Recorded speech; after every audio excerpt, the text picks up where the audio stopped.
What's going on, guys? Welcome back to our Let's Play here on the Bedrock edition. Now, last episode we done our villager breeder, which is all nice and done up now. It's all been running perfectly fine. What I have gone and done off camera is, oh yeah, I've got a couple of llamas and a donkey. They were sort of roaming around and I never tamed a llama before, so I thought why not? I have no idea why or what they're meant to be used for. Yeah, llamas, yay. Now, with the villagers, they were initially coming up just on the surface over there. What I've ended up doing is digging a sort of water tunnel, which led all the way underneath the ground, all the way over to here, and then they pop back up just over here. So if we just break that block, pop up here, and as you can see, we've got a nice little stockpile of villagers bobbing up and down. Now, that was only AFK in for around about 20 minutes to half an hour. I had this many come out and fully grown and then transported over, because they don't actually get transported till they grow up into the water stream. But yeah, it's working out pretty well. I did notice that initially when I had them all sitting up above there, that after it bred around about 15 to 20 of them, it would stop, and I was thinking that's because they was all sitting up above. But now that I've sort of moved the water tunnel and water elevator all the way over to here, which is over, I think it's about 140 odd blocks away from where they actually, where the breeder is. And yeah, the breeder's now just not stopped at all. Sorry about that, bit of a frog in the throat today. So yeah, I've got them coming up here. Now the plan for today's episode was going to be sorting out a villager sort of like a trading words, my god. A sort of villager trading hall is what I had planned for today. Now, without the option of using cactus to break hopper, well, not hopper, but minecarts in order to transport them to and from places, and only having the option of using water streams. Now, if you watched my console Let's Play, the last villager sorter I done was completely done without minecarts whatsoever.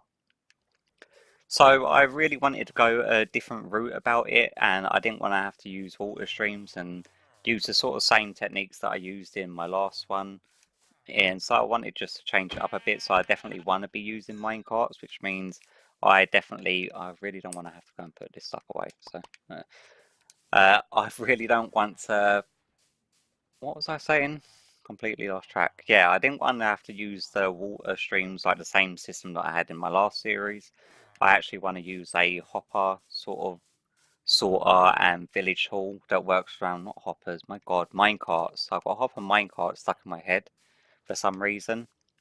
It's the only reason that I tend to use minecarts is usually for hopper minecarts for farms and whatsoever. But yeah, to break minecarts, we need cactus. We've got no cactus on our current map because we've got no deserts on our current map. So we're going to stray away from our villagers for today's episode, and we are actually going to do what I said I wasn't going to do, is that we are actually going to have to go out and explore. But I'm doing very, very pinpointed exploring. Now, what I've done is that I've copied my world a couple of times. One is just as a backup in case this one gets corrupted for any reason, and then another was so that I can open it up in creative. And then when I opened it up in creative, what I done is that around my central point here, around this map, I done circles going around it, just looking for the biomes that we need. And the biomes that we need to get all the resources, so that we've actually got a varied sort of palette. Okay, I don't know what he's doing in there. Where's a dark spot that they can even spawn down there? I'm assuming it's going to be somewhere like there. I really wish that we had the option, like the PC version has, to bring up the sort of squares so that you could see where's spawnable. But yeah, so what I done is that I done loops around our map and I pinpointed exactly where the biomes were. Now, to get the 3 different other wood types, we needed a roofed forest, we needed a savanna, and a jungle, which are the 3 other wood types that we want. And I also wanted a mesa biome as well, so we got the hardened clay in case we want to use it in our builds. and glazed terracotta as well.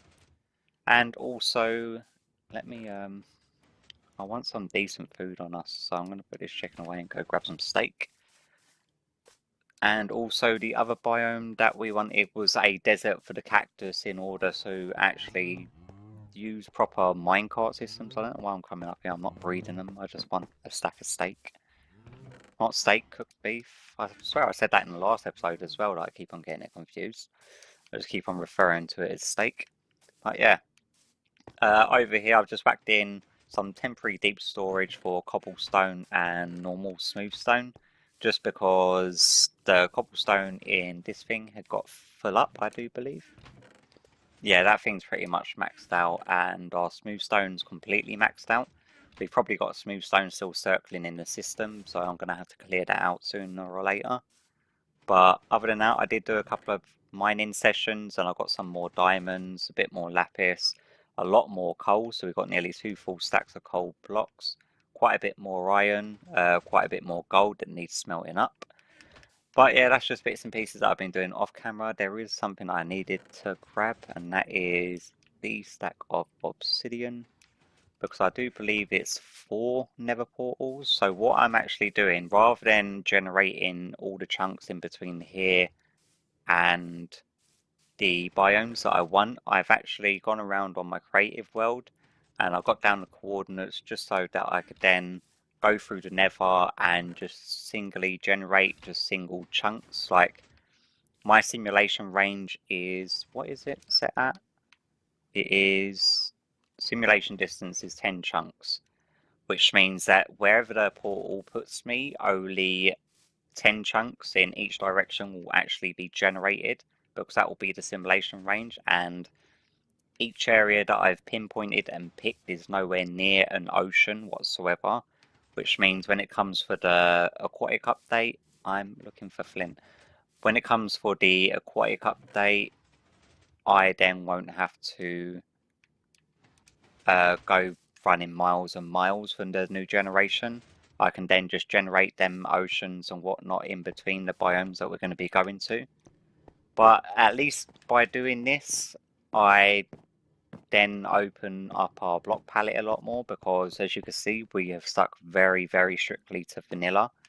Now, over here, I just tidied up our slime farm area. I've just done a couple of item frames, slime balls, got the hidden lighting in the ceiling, some oak wood framing, spruce wood sort of things going across. Got our leaves going across, and I sort of just tried to tidy this area up a bit. I can't actually dig any further there without running into the redstone of our chicken cooker. Well, not chicken cooker, but chicken killer. For some reason, I still cannot figure out why this isn't giving me cooked chicken.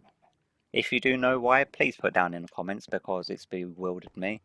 Over here, you notice the sort of problem that I had last time. I did lower down the floor by a half slab. I put the oak logs down by another one, so then it's a 2 wide gap instead of just the 1 wide gap. And it does mean that we've got this little lip of the obsidian to walk up and down on, but that I don't think is too much of an issue. But we're going to be hopping into the nether now to go to our first coordinates, and I can't remember which biome it was first, but they're pretty easily set out, as long as there's no gas dotted about. And thankfully that doing it on the creative world, so after exploring in the creative world, at the moment this world is only, I think it's like 29 megabyte save file, which isn't big at all whatsoever. Now after exploring in my creative world, after exiting it, it was, I think it was 120 megabytes, which is obviously the sort of thing that we want to avoid by doing it this way. So by doing it this way, we should only be generating the 20 chunk simulation range in each direction. I'm hoping that I'm going the right way. Okay guys, sorry about that quick cut. I ended up going about 500 blocks in the wrong direction, so I thought to save time on this video that I just cut out that entire sort of faux pas on my part.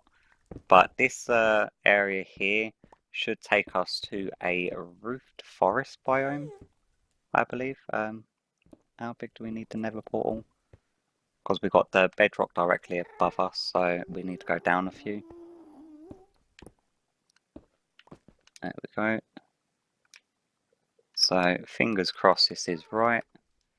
Nether portal 4 wide, isn't it? 3. How many high? 1, 2, 3. I think we should be able to fit that in fine. And then like so. Now, if you're wondering how comes I'm doing this up in the nether ceiling, it is purely because tunnels to dig in the nether ceiling is about 100 times easier than it is to dig down below, because the nether roof tends to be pretty much solid. And great, it's nighttime, but it does... Yeah, we are actually in the roof forest, which is what we wanted. We definitely did not want it to be nighttime though. I can hear baddies about already. Okay, well, I'm going to make a quick cut until it's daytime. I'm going to start harvesting some of this wood and we can have a little look around, see what's what. So yeah, I'll be right back. Alright then guys, so I've managed to get quite a bit of dark oak wood, and I've managed to get 8 dark oak wood saplings. So then we've got enough to plant a couple of trees and hopefully keep reproducing trees over where we are. But looking around in the immediate vicinity, there doesn't seem to be anything too interesting here. Not to mention that it's not stopped raining since I got here, and it's been around about a good 15-20 minutes. Now obviously I don't want to go venturing off too far in any direction, because I don't want to go loading the chunks in between. But that is one biome down out of the 4 that we've got to visit, and I think it's not too bad. So I'm going to bring you back once we're over at the next nether portal. Okay, so this one should hopefully be a mesa. Fingers crossed that it's better weather than the roofed forest one anyway. And spot on. So there was 2 mesas that I came across. Now this mesa is actually what appears to be like on... That looks like a very, very, very small desert. And there's a jungle. I didn't realise that all of these were so close together. Which isn't actually such a bad thing. Yeah, this mesa was 1 out of 3 that I actually come across when I was flying around in my creative mode. And the reason that I picked this one to do a nether portal to is mainly for the fact that the amount of orange sand there is, should we wish to use like orange sandstone in the future for any builds, that we've got an absolute ton of it here. And then we had this big mountain of the hardened clay, and we've got the, well, most of the different colours actually. We've got the orange, red, yellow, brown, white, I think that's grey. We've got the standard hardened clay which hasn't been dyed. We've got the white. I think there's another couple of colours in there somewhere. Let's just have a little wander around, see if there's anything of noteworthy. It's not a particularly massive mesa, but it's got a decent sized mountain that we can sort of carve away at. Now obviously I'm not planning on building it in the mesa at any point soon, so tearing through this, I'm wondering, are they just normal caves or are they like empty mineshaft things? Hard to tell. I think they may just be normal caves. Yeah, it's just a standard cave system that goes through. Oh yeah, one good thing about doing the nether... Oh, it's great, it's becoming nighttime again. Doing the nether tunnels up in the nether ceiling, all the portals that you spawn obviously end up high up. So as you saw in the roof forest, our one came out on top of a tree. And I'm going to have so many different coloured clay blocks on my inventory by doing this. I just want to get up. Come on. And yeah, which means you always spawn high up in the biomes that you're trying to get to. And I actually want to leave this one pretty sharpish because there seems to be quite a lot of mobs spawning around here. So just shoot a couple of them for target practice, why not? Got zombie villager. I thought that the strays spawned here, or is that just strictly desert? I thought they spawned in the mesa as well, but it doesn't appear so. These guys just look like standard zombie villagers and zombies. Yeah. But it's not a bad little mesa. It's not bad, my god. English, words, form, sentences, please. It's not a bad little mesa as far as little biomes go. It sort of stretches off in that direction, so we've got some more hardened clay over there, should we need more.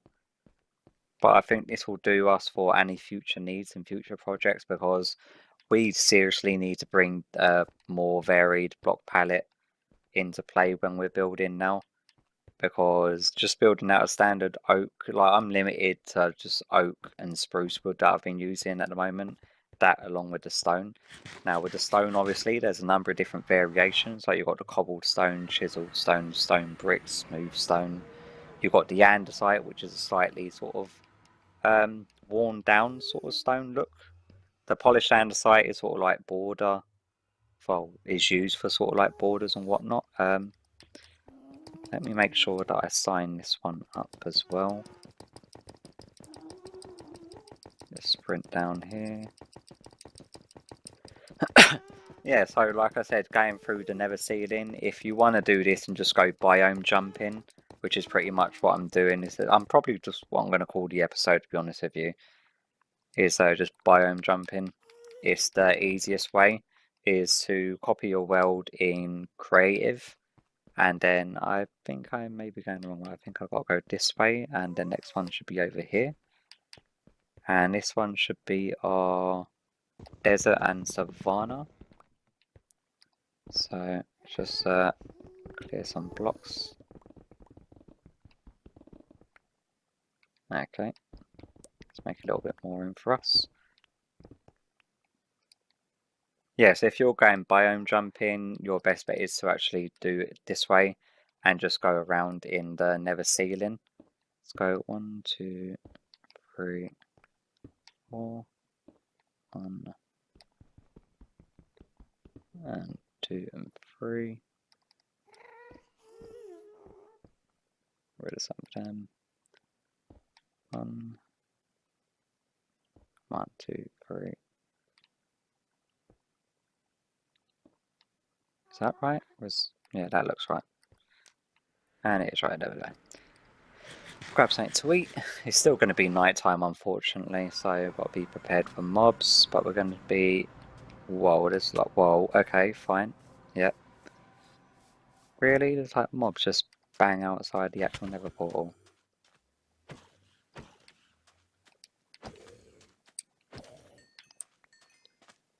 Okay, there was another one, wasn't there? Okay, so this is our desert and our savanna.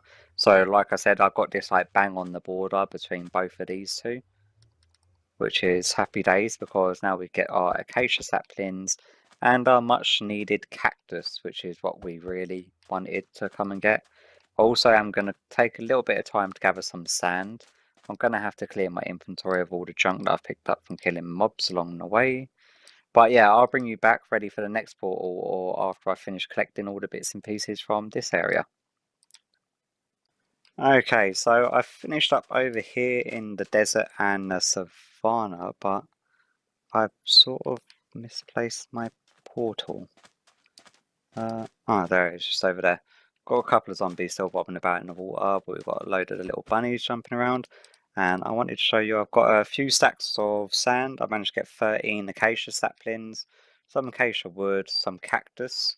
So that's everything that we needed from these two biomes ticked off the list now. Now I do believe the last one we need to go and visit is the jungle.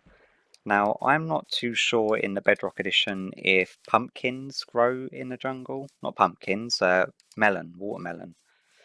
Oh, we've already got pumpkins. I need watermelon to make splash potions of instant health and healing. To make the glistening melon for the potions, but I've not yet managed to find... Oh my god, really?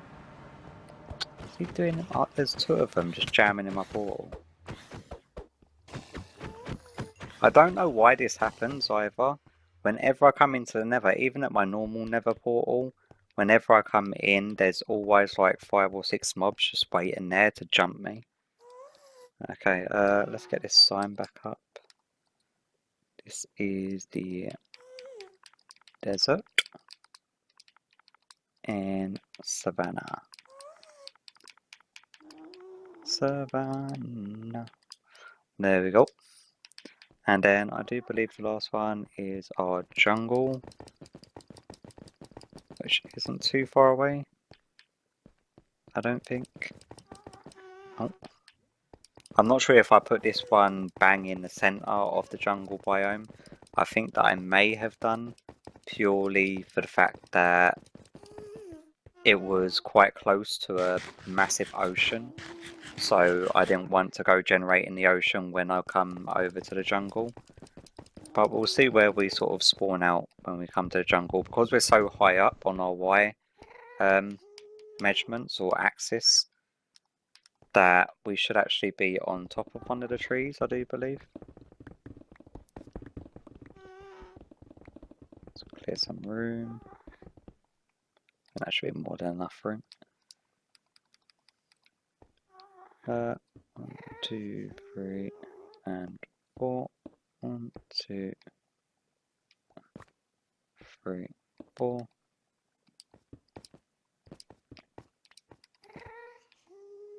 1, 2, 3, 4. And like so. Let's just hop on through here. Get our sword ready just in case. Come on, jungle. And yep, we are right at the top of a jungle tree. But yeah, I think we have just spawned like dead center in the middle of the jungle. And if I remember correctly, when I went flying around, this was a fairly large jungle. But I'm not too sure if watermelons spawn in jungles on Bedrock or not. I am not too sure. We've got a mesa over there. I'm not sure if that's the same mesa we just came from, or if that's a different mesa. Because we did travel, I think, over 150 blocks in the nether just then, which multiplied by 8 would be around about, what? How many is that? It's like 1200 blocks. Is that right? How many blocks did I say? 150 times 8, that would be what? Yeah, about 1200. I was right. Okay, so now that we've got past the little math question, let's see if we can't find our way down without killing ourselves, please. Thank you. We have no feather falling on our boots, I don't believe, so. And our iron armor's nearly wrecked. We have got feather falling too, which ain't the worst thing in the world, but it could be better. Now, just so I know what tree to go back up at, it's the one with the disgusting netherrack next to it. Might as well grab some jungle wood. We are also on lookout for some cocoa beans as well, considering that we can't get them anywhere else. And if we want to use brown for the dye, for anything whatsoever, we're going to need them. Cocoa beans. Is it here? Is that an ocelot? It's a baby ocelot. Oh, where's he going?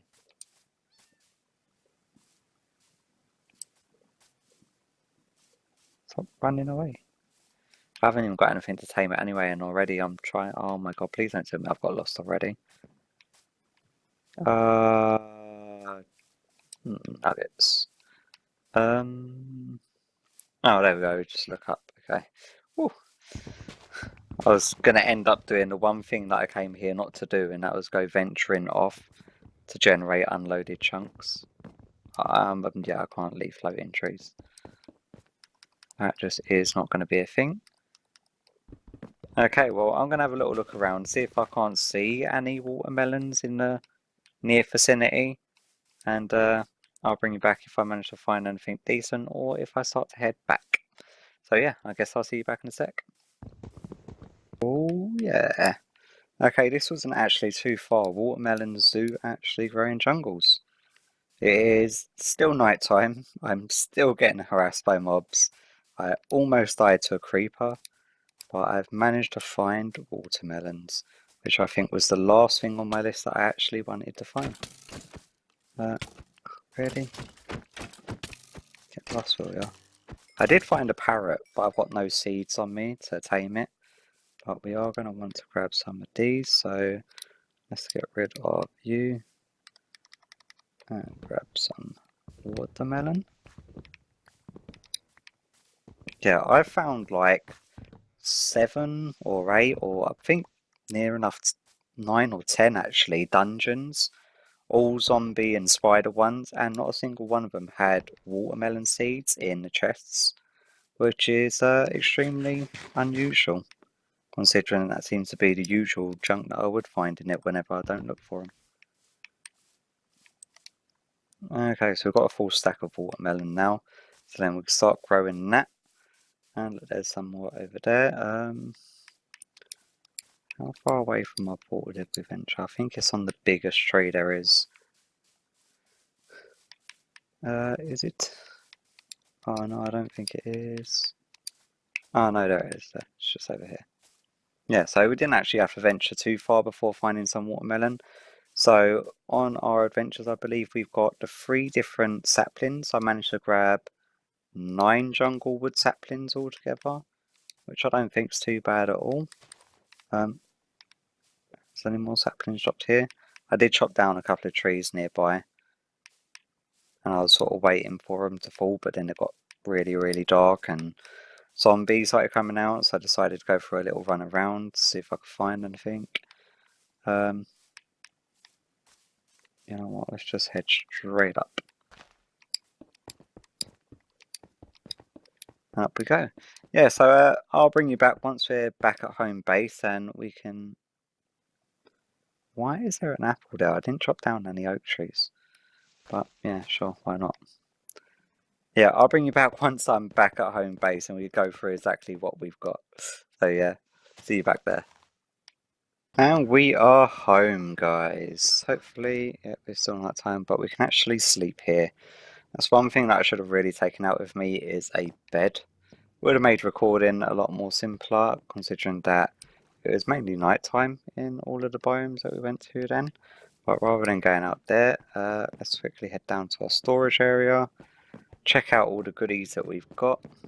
Let's hop on over to here.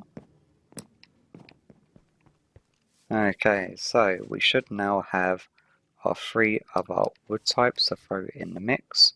Let's put the dark oak just down there. And was that dark? Yeah, it was dark oak. Then we want acacia. I really do like the colour of the acacia logs. Sort of like old-time westerny sort of logs. The wood colour, the sort of bright orange, is disgusting though. I hate that. But the actual log texture and colour, I do like. Jungle wood. Okay, so that's all 6 types of our wood now in place and sorted. We also got our cactus. We've got a bunch of sand. We've got enough saplings to start growing the trees around here now. We've got melon and we've got cocoa beans, which I think is a tremendous leap forward as far as block palettes sort of goes. Because we've now got access to the mesa, we've got access to the hardened clay. And then, so we've got all of that we can play around with. We've got access to a desert. So we've got sand to mix with the gravel to make concrete now. And we've got the cactus, which opens our color palette to, we've got the green, lime, and the, what's the third color called that you mix green with? Green and blue make cyan, yeah, cyan dye. So that's 3 more different colors that we get just from having the cactus. Now, obviously, we're going to have to start reproducing the cactus fairly shortly. Obviously, not in today's episode because time's sort of wrapping up a bit now. And I think that we've sort of got enough done as far as today's recording goes. Considering that the last place we went, if you try to remember the coordinates or if you jump back to the coordinates, you can see it's like nearly 2,500 blocks away from where we are now. So if we was to load up all of the chunks in between here and there, it would have been a stupid amount. But what I can actually probably go and do with you now, if we go save and quit, and then we can have a quick look at our file save. Now it was at 27, so it's jumped up by about 10 megabytes by loading them 4 different biomes. Now our copy of is our creative one. That's nearly 60 megabytes. That is where I went flying around in loops. And our original copy of our save file of surviving Bedrock is only 27.5. So it's only gone up by about 10 megabytes, which isn't too bad at all. It's much more better than if I was to load up all of them chunks in between, but you can tell just by the file size difference that you can see all the villagers bubbling up and down before it all renders in. You can tell by the file size difference that all the area in between here and there obviously hasn't been loaded up or generated. Otherwise the file size would be a lot larger. But yeah, I'm quite happy because now we've got a whole bunch new colours and block palettes to play around with. Especially now I wanted to get this done before we went ahead and tackled our villager sort of trading hall.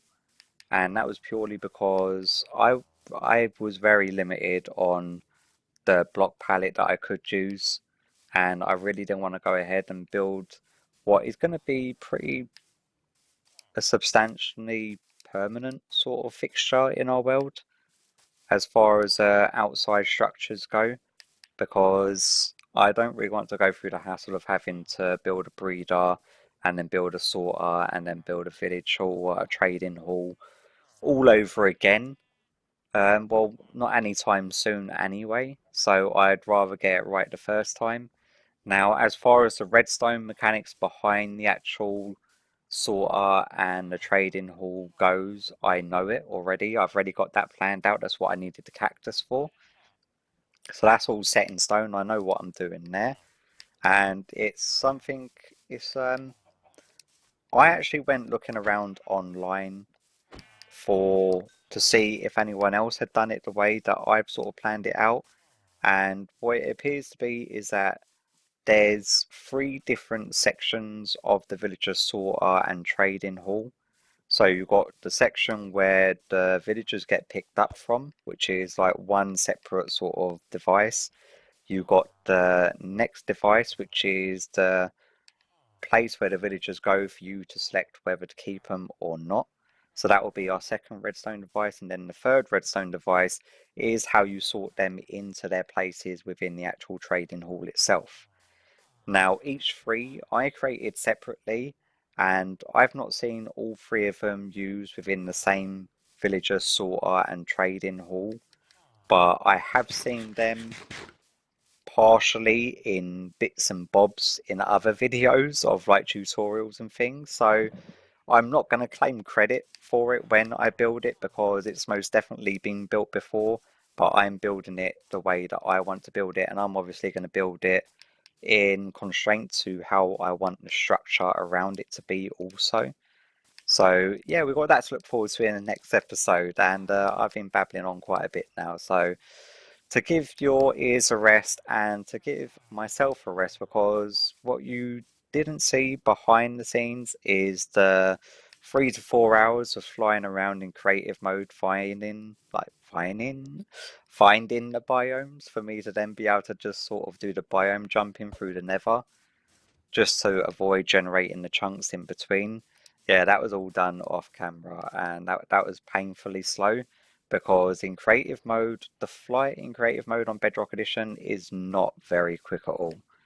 And what I was having to do, I was actually doing like circles around my map. Like where we are now on our map is like at the very top. So we're like right up there. And then I was doing like a loop going around and then going around and just doing bigger and bigger circles. And then what happened is that mainly up in the northwest and northeast area, as you get further up, you've got an ocean going off over that way.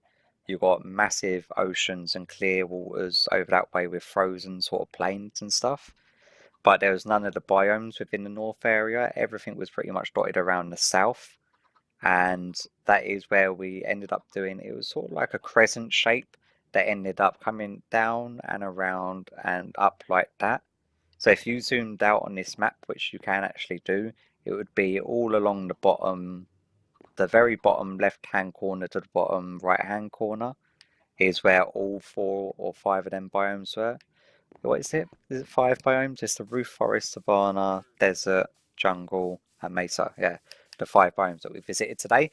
But that is going to be it for me today. I've been babbling for far too long, so hopefully you've enjoyed today's episode, and hopefully we'll make a lot more progress in the next one as far as our villagers go. And I'll hopefully see you all in the next one. Bye bye.